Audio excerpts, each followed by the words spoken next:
غریب را کی غریب ساخته است؟ یک کسی که لگها دلار را خداوند برایش داده است، الله داد.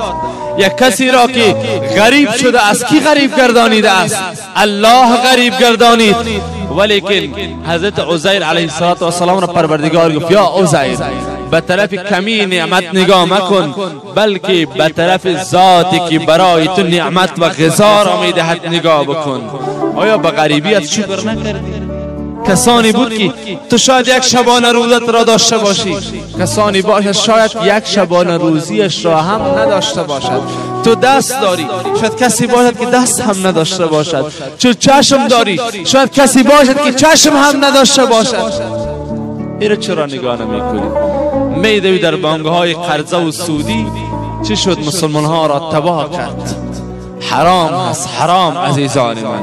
حویلی هایی که گروی هست، دکان هایی که گروی هست، یا بانک های قرضه که ما قرضه بگیریم تمامش سود است، حرام است. زمین های گروی که برای ما سالانه 30 سیر یا 40 سیر که برای ما برنج یا گندم یا هر چیزی که میته برای از پیش ما پول میگه، در عوضش فایده اینها را میته، همش حرام است، حرام است، حرام است.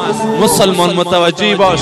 حضرت ابو هریره میفرماد دست خود را بالا کردم، گفتم یا رسول الله من عمل میکنم. جناب رسول الله علیه السلام فرمود گفت اتقی المحارم تکن اعبد الناس، از محرمات پروردگار اجتناب بکن، عابدترین انسان ها تو می باشی. ای مسلمان برادر عزیز من، خواهر مسلمان، از محرمات اجتناب بکن. خواهر مسلمان چشم خود را که باز کرد حرام است. به امرای نامحرمان بدون ضرورت اگر سخن میگه، با نرمی و نازکی سخن میگوید، حرام هست، حرام. مرد مسلمان، جوان مسلمانی که به طرف نامحرم نگاه میکند حرام است. جناب رسول الله علیه السلام میفرماید جوانی که مسلمانی که پیرمردی که به طرف نامحرم به نظر شهوت نگاه میکند، در روز قیامت صب فی عینه الافک یوم القیامه، در روز قیامت در چشمهای سرب را آب کرده میشود. در چشم ما به یک نامحرم، به یک زنی که خانومت نیست، مادرت نیست، خواهرت نیست، خاله و عمت نیست، محرمت نیست، به طرفش به نظر شهوت نگاه میکنی، حرام است. جناب رسول الله علیه السلام میفرماید در روز قیامت در چشمهای سرب را آب کرده میشه. این حرام است، از این اجتناب بکن. میخوای بنده واقعی خدا باشی.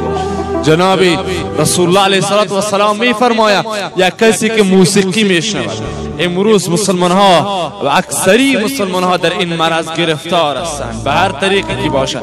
دکاندار است، در پهلوی دکانش موسیقی چالان هست، یا دکان خودش موسیقی چالان هست.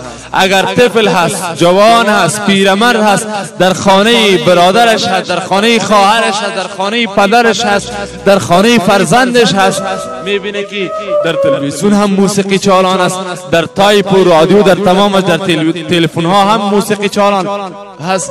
این برادر و این پدر و این خواهر و این طفل حتی در گوشش موسیقی میرسد.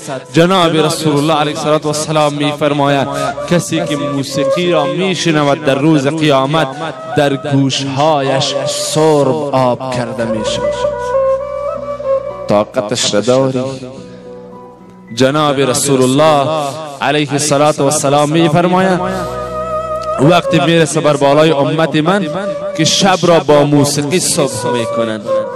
وقتی که امت من شب را با موسیقی صبح کردند، وقتی که شراب نوشیدند، وقتی که موسیقی در بینشان پیدا شد، زنهای رقاصه پیدا شد، بدانند که عذاب خدا می آید، از بالا سنگ می باره، زمین این بنده های خدا و امت من را خسف میکنه، به خود فرو می بره.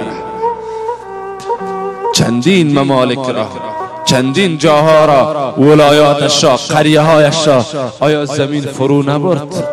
آیا کوهانه آمد خانه های مسلمان ها را همونجا قبرشان شد، همونجا خوابگاهشان شد، دیگر سر خود را هم بالا کردن نتوانست؟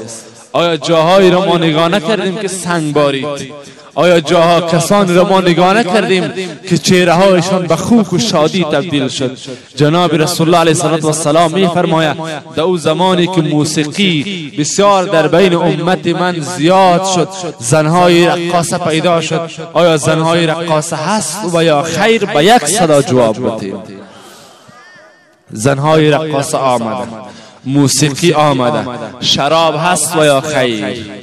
شراب هم هست. جناب رسول الله علیه السلام می فرماید در او زمان اونهایی که به این عمل گرفتار هستند چهره هایشان به خوک و شادی تبدیل می شود، جوانانشان به شادی، ریش سفیدانشان به خوک تبدیل می شود. ای مسلمان چرا متوجه نشدیم؟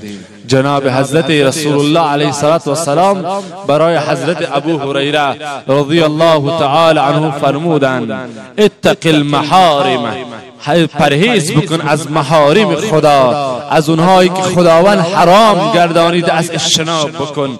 هر چیزی که هست تکن اعبد الناس، عابدترین انسان ها